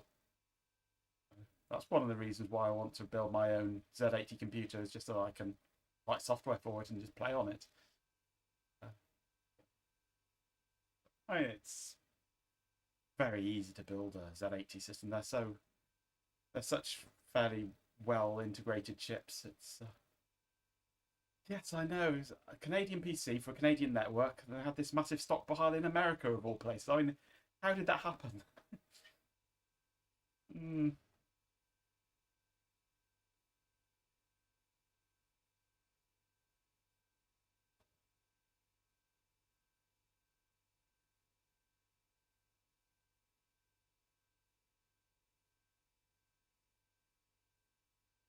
Yes, I'm looking forward to seeing your results of your re-engineering of this sound card. I do like strange and esoteric audio systems and samplers and synthesizers. So it would be very, very interesting to see what you can get out of it. And it's like the first, was it on the deck PDPs where they had the first singing of Daisy Daisy, which of course is where the HAL 9000 in 2001 singing it as he dies, as he gets turned off, comes from.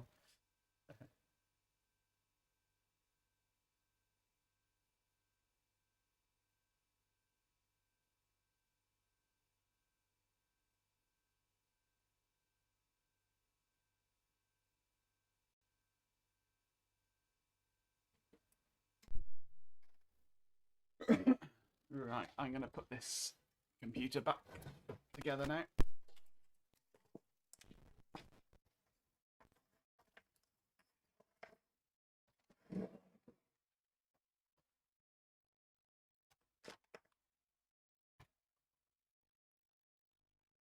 The original one, I think it was a PDP-11. They had the first sort of singing voice synthesizer. It's the predecessor to the Deck Talk. But in the film, no, it's just an actor. It's not the original. It's very, very computerized, the original sound.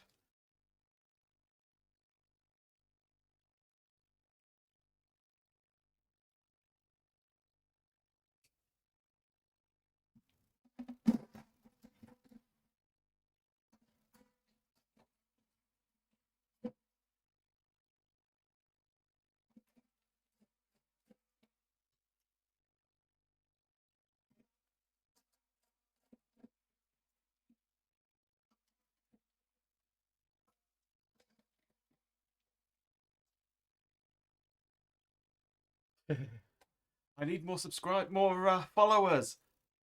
Get this bar up to the top. That way, isn't it? Get this bar here all the way up here, and then I'll be one step closer to being able to turn on cheers and things. I'd love a Deck Talk, but no, I don't think that's going to happen.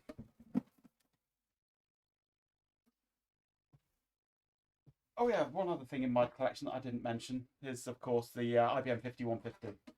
One of the computers in my collection. So I can never remember what computers I've got. I have started cataloguing them, but yeah, yeah, it's like YouTube. Once you get enough followers, enough subscribers, you get to be able to join the partner program, that sort of thing. But once I get enough followers, I get to um, which where's my goals?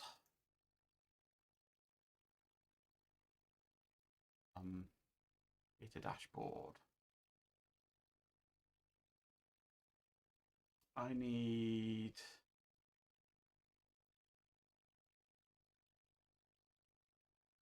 I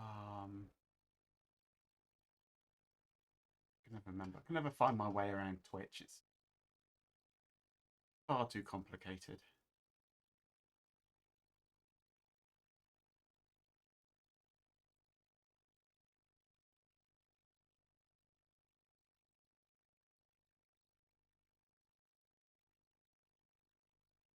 Where achievement?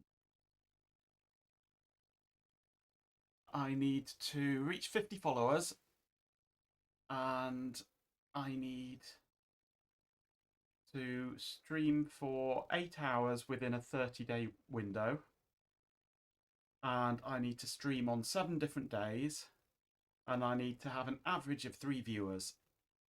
I've met all of those except the number of followers. So as soon as I hit 50 followers, I should be able to turn on affiliate mode. Once I've turned on affiliate mode, what does affiliate mode give me? The affiliate mode, there's part of the affiliate program. Gives you cheering with bits, subscriptions, ad revenue, and hype chat.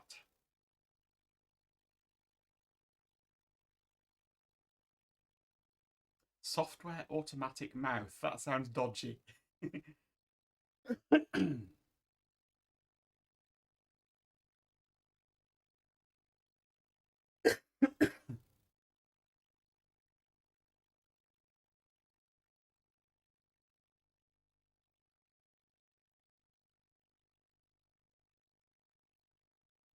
was thinking I might run a Friday evening stream, which finishes at the time that Shelby's starts, and that's exactly 7 o'clock or 8 o'clock, whenever it is that Shelby's stream starts. We do a raid, and then I'm sort of like hosting a pre-stream party here to encourage more people to come along. That might be one way of doing it, but feed into him. But all I can do really is create great content, and people will come flocking.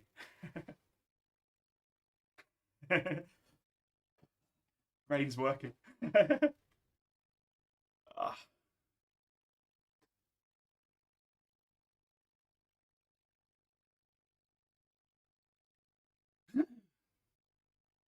I mean, I've got quite a few followers fairly recently. It started out slowly, as all these things usually do, but yeah, we're halfway there pretty much. So yes, get this up there.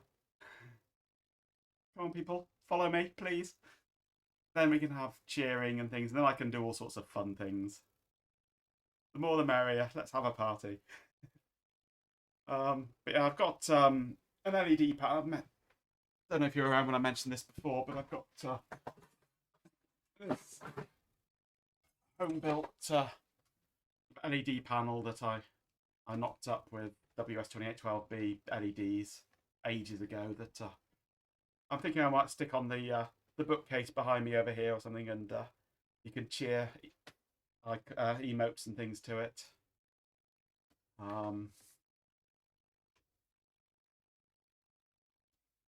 I've got a couple of little tiny VFDs as well that I might might do something with. A bit battered and gnarly.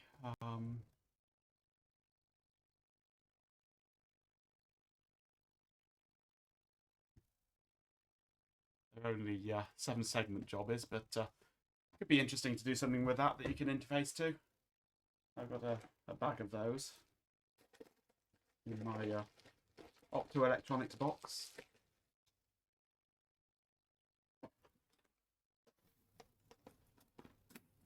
Because you can never have too many VFDs around, I think.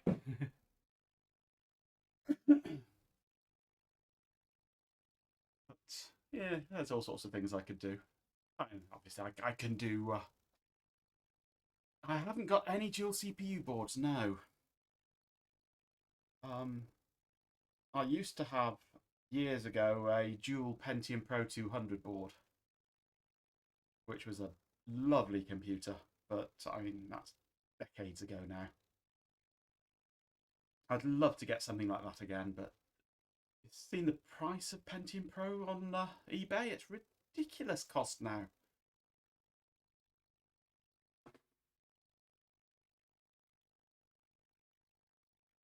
I had been offered at one point an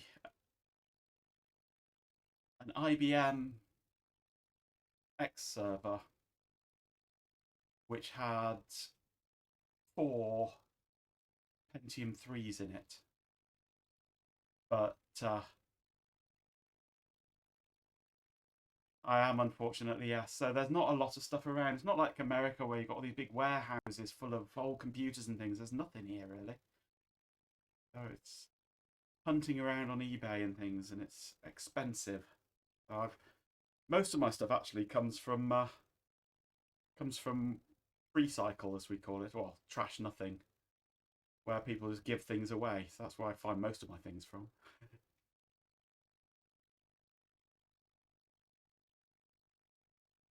But trying to catch computer stuff on there is you've got to be very fast with it because it tends to go within seconds. You know, my Cyrix system came from trash nothing. My Fujitsu T-Bird came from trash nothing. In fact, everything except my Apple laptop, which came from a friend, my 486, which came from eBay. I think everything else I managed to get from trash nothing. I try not to pay for vintage computers if I can help it, because otherwise it's a slippery slope down to bankruptcy.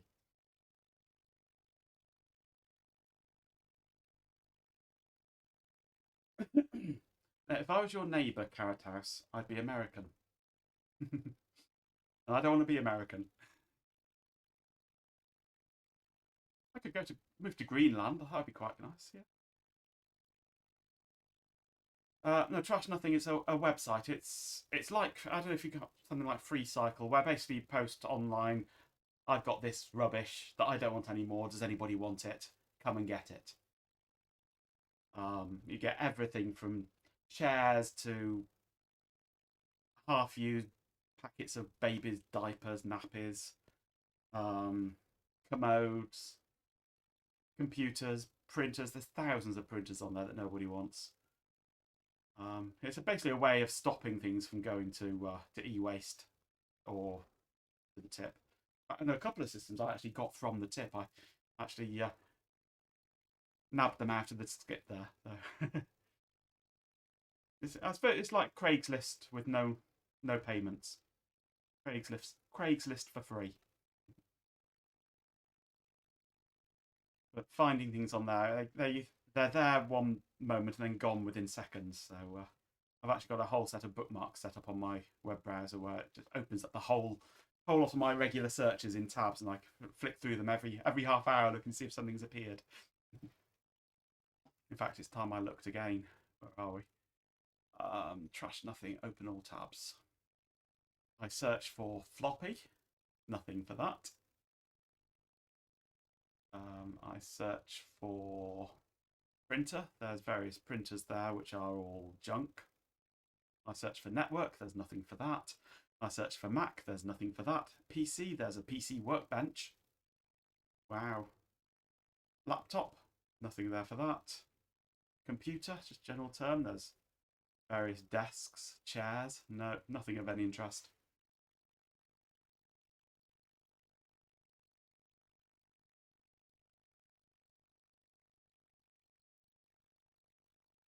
Yes, I might, once I get gears and bits and things, I might do a text-to-speech thing. I'll do it all in software. It wouldn't be a hardware thing like the Deck Talk, but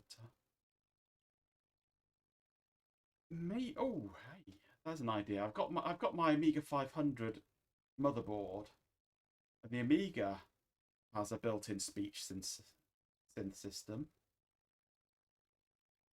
So maybe I could build a system using that and a compact flash card as a boot drive and a serial connection to my PC and use that as a serial controlled speech synthesizer in some way. Be a bit of a gnarly way of doing it. I mean, it does only use software, but interesting. Could do.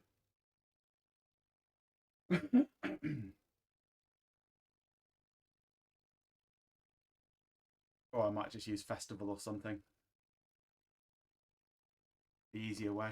Just use Festival.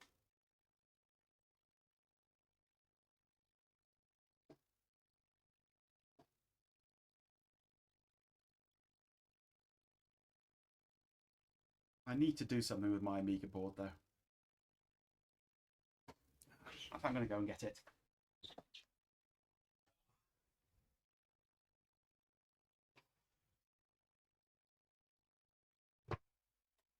My modified Amiga board. Switch to my view.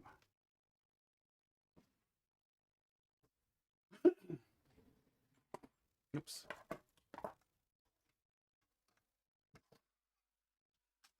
Yeah.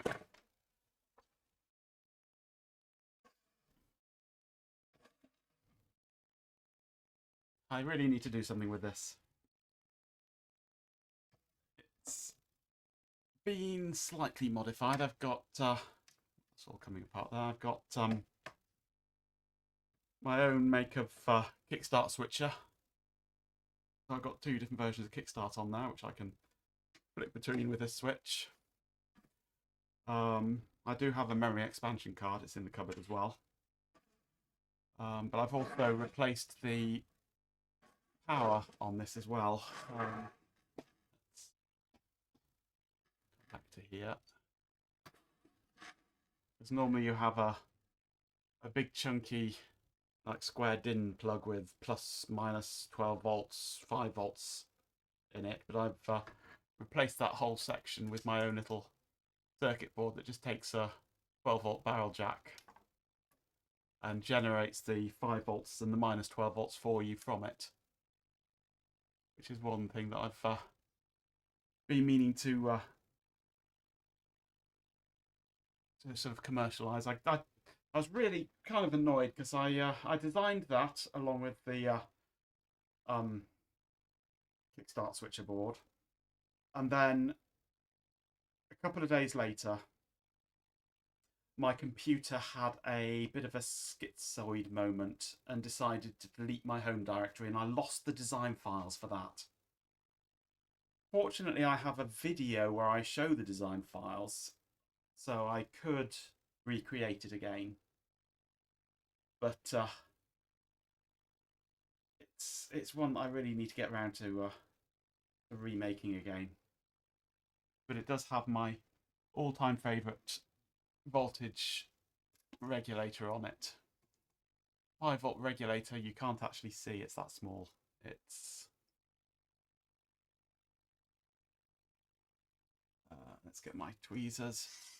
5-volt regulator is there.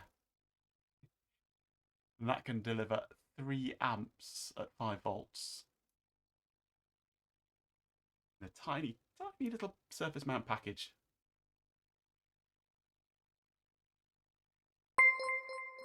Hey, Etoro, hello. Thank you for the follow.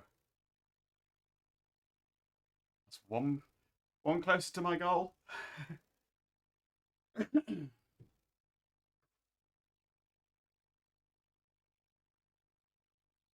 Hello.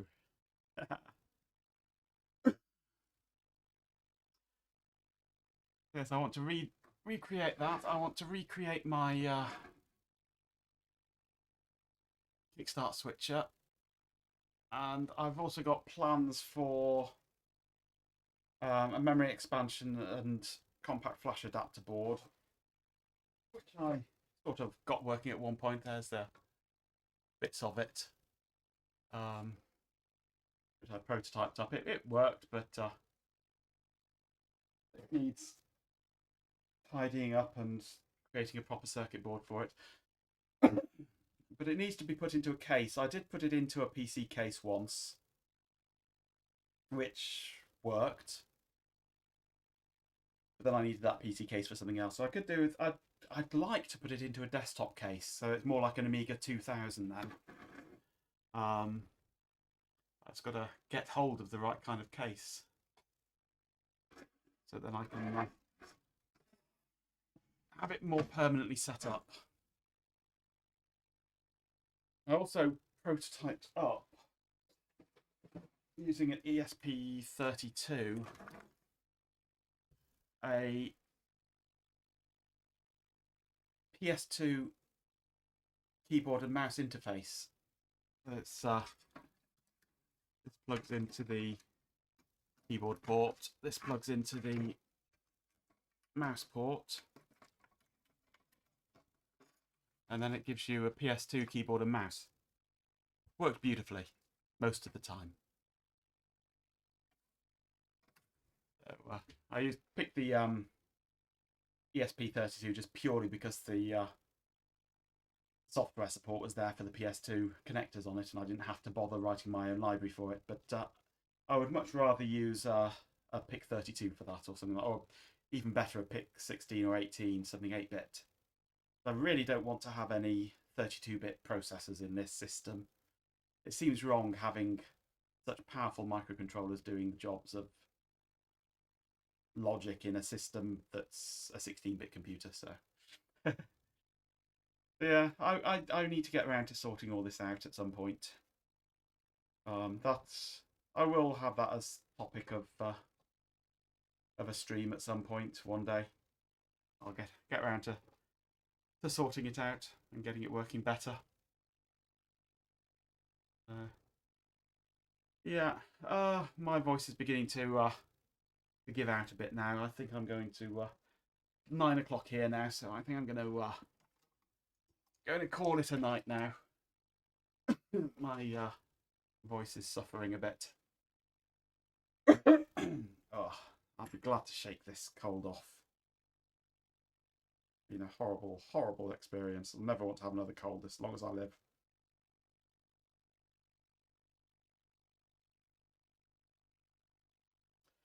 Not sure what I'm going to do Thursday. I would like to revisit Banyan Vines again. See if I can get that actually working. I've got the server side working once I sorted out that LBA problem. And I failed miserably to get it to communicate with any clients. But then I failed miserably to really get any clients working. Windows 98 has got a client built in supposedly, but I've tried turning that on, and it's just said no, go away, and ignored it and went back to Microsoft Network. So I'm not sure what was going on there. I also want to get my NetWare virtual machine communicating with the Linux host to try and mount the NetWare share on Linux, which would help.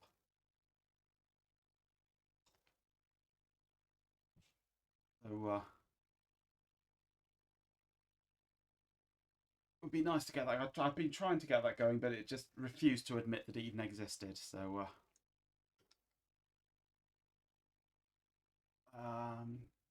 looks like we've got another follower, but Streamlabs hasn't picked it up yet. But Cassette Music, hello, thank you for the follow.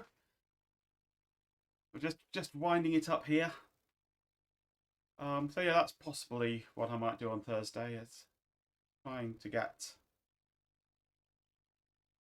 the network client under Linux working and IPX under Linux working, but that's proved elusive so far.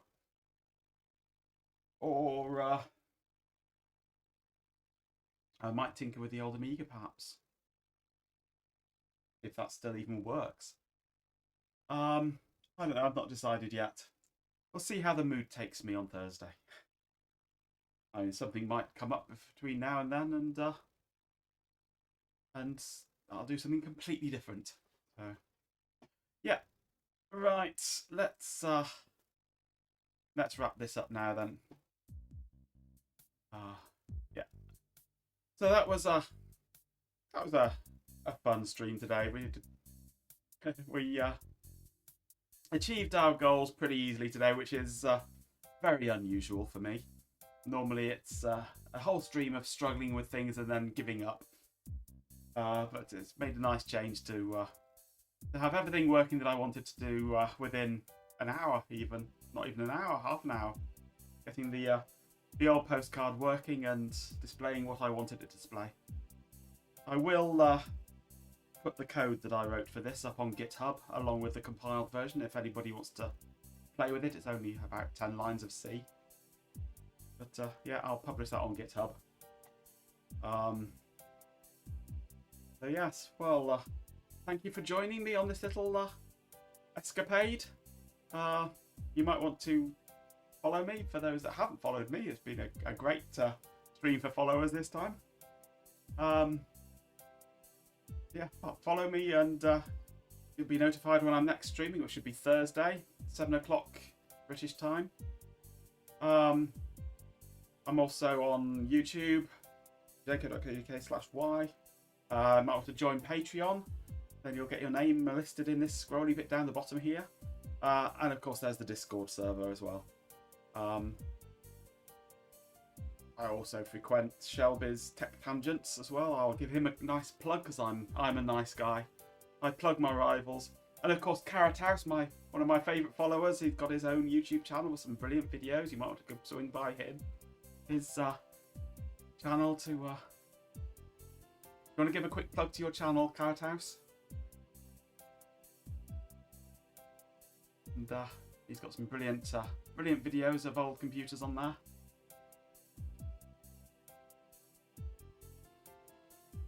So yes, I'll see you Thursday, if not before on Discord. The Retro Recall! ! Look for that on YouTube. There's some brilliant stuff on there. Okay, I shall see you all on Thursday then. Thank you for joining me.